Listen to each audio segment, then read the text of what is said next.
Hello and welcome to Gen Z pharma. आज हम बात करने वाले हैं बी फार्मेसी फर्स्ट सेमेस्टर के बारे में। तो आज का हमारा सब्जेक्ट है फार्मास्यूटिकल इन ऑर्गेनिक केमिस्ट्री।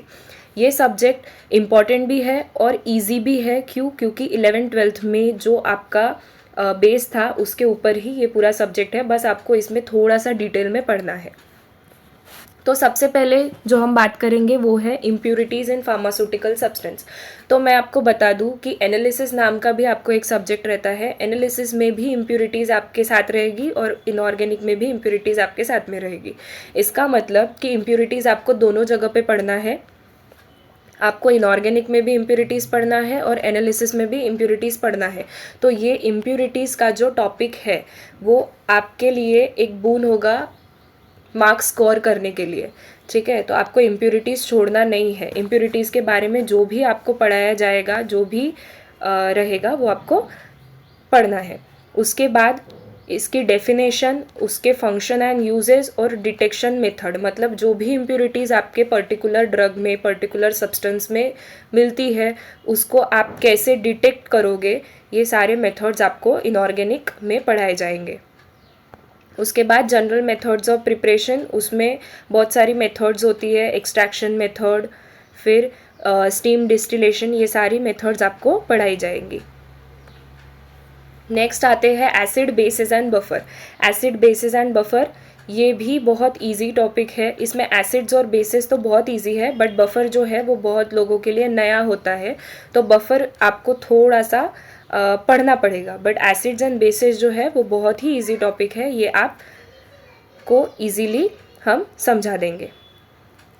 उसके बाद आते हैं major extra and intracellular electrolytes. हमारे बॉडी में जो इलेक्ट्रोलाइट्स होते हैं वो कैसे फंक्शन करते हैं, इंट्रासेलुलर इलेक्ट्रोलाइट्स और एक्स्ट्रासेलुलर इलेक्ट्रोलाइट्स के क्या फंक्शंस होते हैं, फिर कौन से इलेक्ट्रोलाइट्स जो होते हैं वो एक्स्ट्रासेलुलर होते हैं, कौन से इलेक्ट्रोलाइट्स इंट्रासेलुलर होते हैं, ये सारी चीज़ें आपको इनऑर्गेनिक केमिस्ट्री में पढ़ने को मिलेगा।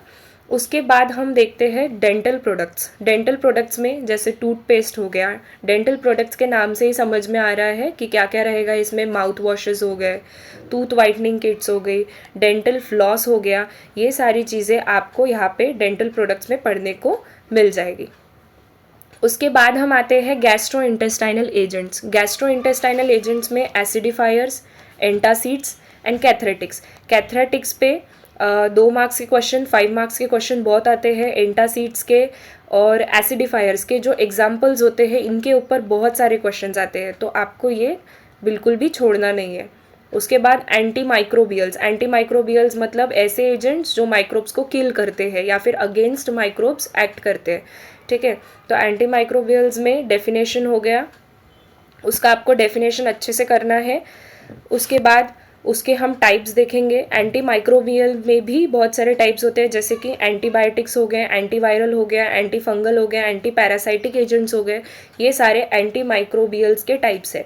उसके बाद हम आते हैं थेरापौटिक यूजेस। उसके थेरापौटिक मतलब कि मेडिसिनल फील्ड में जो है वो कैसे आप उसको यूज़ करते हो फॉर क्योरिंग एनी डिजीज़। ठीक है, आप किसी इन्फेक्शियस डिजीज़ को क्योर करने के लिए एंटी माइक्रोबियल्स का कैसे यूज़ करते हो वो आ जाएगा थेरापौटिकल यूज़ में। उसके बाद मिसलेनियस कंपाउंड्स नाम का आपको एक टॉपिक दिया जाएगा इनऑर्गेनिक में, तो उसमें आपको पढ़ना है एक्सपेक्टोरेंट्स। एक्सपेक्टोरेंट्स मतलब जो आपकी सर्दी खांसी की दवाई होती है वो एक्सपेक्टोरेंट्स में आ गए। फिर इमेटिक्स। इमेटिक्स क्या होती है, जो आपके वोमिटिंग को इंड्यूस करती है।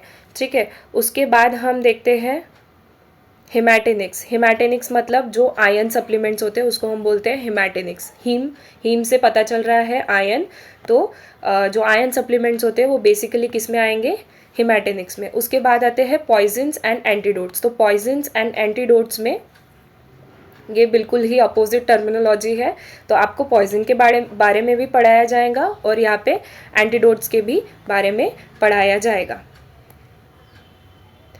The next is astringents. तो एस्ट्रिंजेंट्स के बारे में आपको पढ़ाया जाएगा। एस्ट्रिंजेंट्स जो होते हैं they are the substance that causes the vasoconstriction, reducing secretion and tightening issues. तो ये जो एस्ट्रिंजेंट्स होते हैं वो क्या करते हैं, वैसोकॉन्स्ट्रिक्शन कॉज करते हैं, मतलब आपके वेसल्स को बेसिकली कॉन्स्ट्रिक्ट करने का काम कौन करते हैं, एस्ट्रिंजेंट।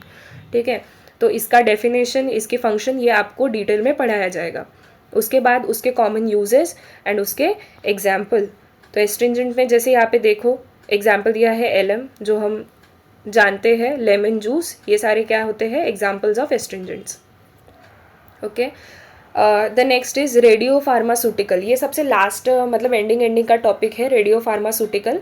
और यहाँ पे बेसिकली ऐसे जो रेडियो एक्टिव कंपाउंड्स होते हैं जो फार्मेसी फील्ड में यूज्ड होते हैं उनकी हम बात करते हैं। फिर डायग्नोस्टिक एप्लीकेशन, मतलब मोस्टली जो रेडियो एक्टिव कंपाउंड्स होते हैं ना वो डायग्नोस करने के लिए यूज़ किए जाते हैं। किसी भी बीमारी को अगर हमें डायग्नोस करना है तो उसके लिए हम लोग रेडियो एक्टिव कंपाउंड्स यूज़ करते हैं। ठीक है, तो ये जो पूरा मतलब रेडियो एक्टिव कंपाउंड्स की जो टर्मिनोलॉजी है वो हम रेडियो एक्टिव कंपाउंड्स जो है वो बेसिकली अगर आप फार्मेसी फील्ड में यूज़ कर रहे हो, मेडिसिनल फील्ड में यूज़ कर रहे हो, तो हम उसको बोलते हैं रेडियो फार्मास्यूटिकल्स। उसके बाद इसके भी थेरापौटिक यूजेस, उसमें सबसे ज़्यादा फेमस मतलब जो आपको पढ़ना है वो है आयोडीन 131। तो आयोडीन 131 को आपको ध्यान में रखना है। तो आयोडीन 131 क्या करता है, can deliver the radiation directly to the cancerous cells. तो आपके जो कैंसर सेल्स होते हैं उनको डायरेक्टली रेडिएशन डिलीवर करता है। ठीक है, तो यहाँ पे हमारा इनऑर्गेनिक का सिलेबस का जो वीडियो है वो कंप्लीट होता है। अगर आपको वीडियो अच्छा लगता है तो लाइक कीजिए, शेयर कीजिए और सब्सक्राइब कीजिए। Thank you.